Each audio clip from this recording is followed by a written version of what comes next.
When installing an indoor unit, you need to be fully familiar with the diagram. Also, check that the diagram matches the actual site condition and see if the service space can be acquired.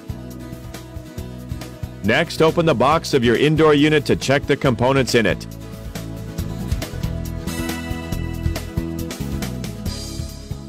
To mark the location of an indoor unit installed on the ceiling, a laser pointer is used. If it is not available, use a tape ruler to select the installation points for your indoor unit on the ceiling.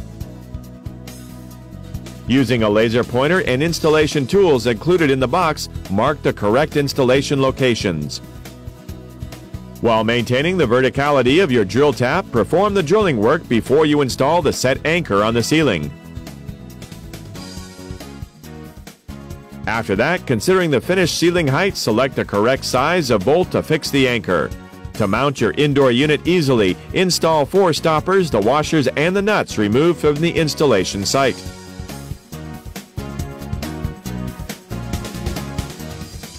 Before mounting your indoor unit in the bolts, unfasten the flare nuts to see if the hissing sounds are heard to indicate nitrogen is released. If no sound is heard, then the product might leak inside or nitrogen injection is not done properly. Perform an air tightness test to improve the leaking areas. In consideration of your safety, a group of 2 persons should mount the indoor unit in the bolts. Using a level meter, the levelness of your indoor unit should be checked. Consider the finishing line on the ceiling for your installation. When the indoor unit is mounted, now connect the copper pipes. Do not apply excessive force to your cutter when cutting the copper pipe joints. Remove the chips inside the copper pipe and insert the flare nuts. The flare work should use special tools to process each copper pipe size.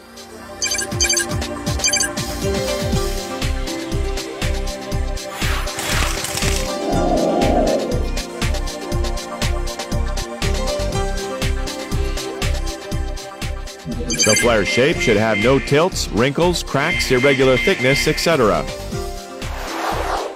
Before connecting the flare working areas to the indoor unit's liquid and gas pipes, you need to apply ester refrigerant oils to the inner area of the flare so that damage caused by friction and leakage of the refrigerant gas can be prevented.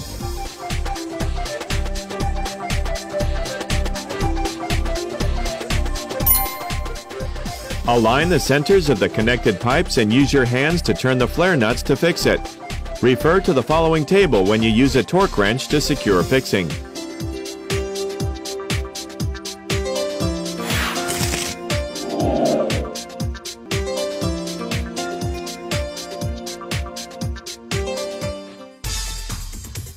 The copper pipes joints should be insulated on 2 levels. Next, we will install the drain pipes in our indoor units to facilitate the smooth discharge of condensed water generated in the cooling operation. When you connect a flexible hose to your indoor unit, check if the rubber ring is damaged. To prevent leakage of condensed water, make a secure connection until you hear the clicking sound. The drain pipe connected to the flexible hose is manufactured with insulation materials and a PVC bond. Apply an adequate amount of PVC bond to it to securely fix it. During the bonding work, you must use PVC bond only.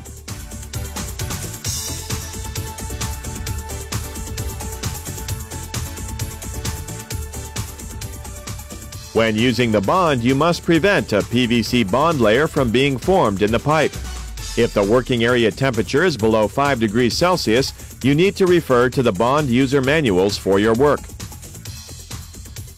To support smooth flows and prevent backflows to the indoor unit, an indoor unit vent or air vent is installed on the top dead point of your indoor unit.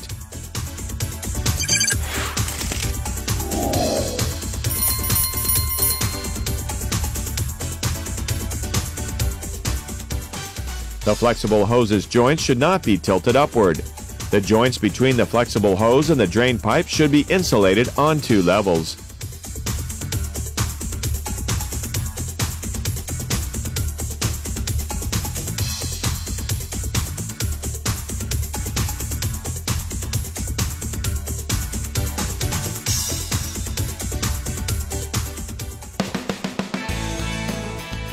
Once the drain pipe is installed, you need to inject about 2 liters of water into the drain plate of your indoor unit so that the smooth discharge of condensed water and leaks can be checked. Turn on the power of the indoor unit to check that the drain pump operates properly. The main power supplied to your indoor unit should be supplied from an additional power distribution panel, not the outdoor unit.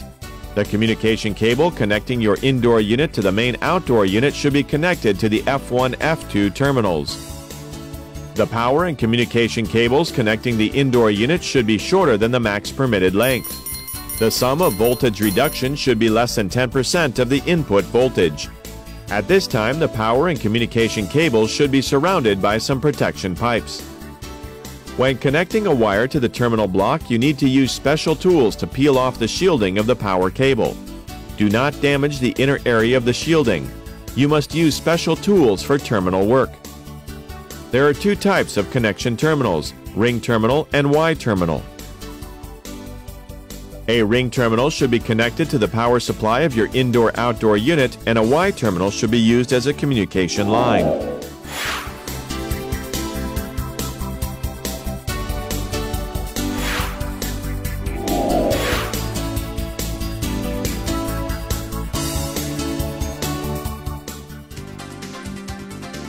Wiring of the power and communication cables is very critical in terms of product operation.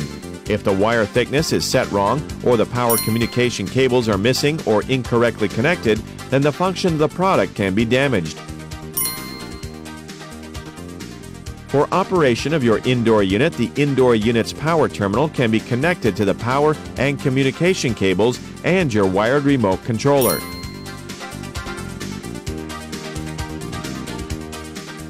Remember, the communication cable is polarity sensitive, so pay special attention to avoid reversing the polarities.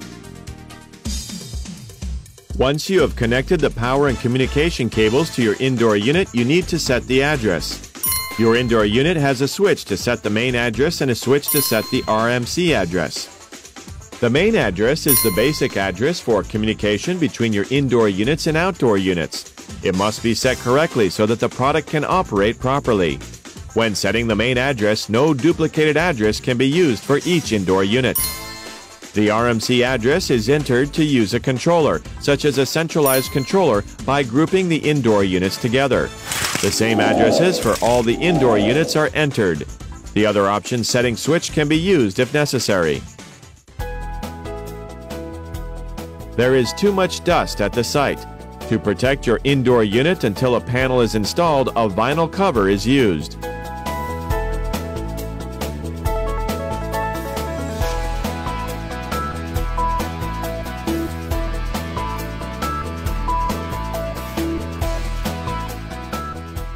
Before installing a panel on your indoor unit, open the panel box and check the components. Using the height checking tools, adjust the space between the indoor unit and the finishing material. Hook a panel over the jaw of your indoor unit and separate the cover from the control box. Next, connect the blade starting motor's power connector to the panel display window PCB's power connector.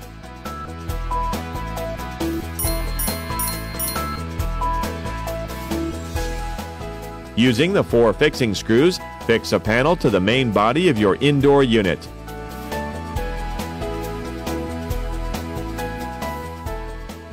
Check that the panel is firmly pressed to the top.